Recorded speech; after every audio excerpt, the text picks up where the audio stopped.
Հավատքի բանկի գրքույկը Չարլզ Սպերջեն, օր մայիսի 7։ Այդ նզովվածից ոչ մի բան չկպչի քո ձեռքերին, որպեսզի Տերը դառնա իր սաստիկ բարկությունից, ողորմածություն ու գթություն ցուցաբերի քո նկատմամբ եւ բազմացնի քեզ, ինչպես երդվել էր քո հայրերին։ Երկրորդ Օրինաց 13-րդ գլուխ 17-րդ խոսք։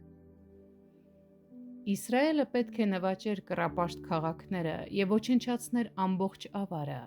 այն ամենը, ինչ պղծված էր կռապաշտությամբ, համարելով անիծյալ բան, որը պետք է այրվեր կրակով։ Այժմ քրիստոնյաները նույն կերպ պետք է վերաբերվեն ամեն տեսակ մեղքի։ Մենք չպետք է թույլ տանք, որ թեկուզ մեկ չար սովորություն մնա մեր մեջ։ Այժմ պատերազմ է մինչև վերջ։ Ամեն տեսակի ու չափի մեղքերի դեմ, լինի մարմնի, մտքի, թե հոգու մեղք։ Մենք չպետք է չարիքից հրաժարումը դիտենք որպես մի բան, որը արժանի է ողորմության, այլ պետք է այն համարենք Աստծո շնորհի պտուղ, որը ոչ մի դեպքում չենք ուզենա կորցնել։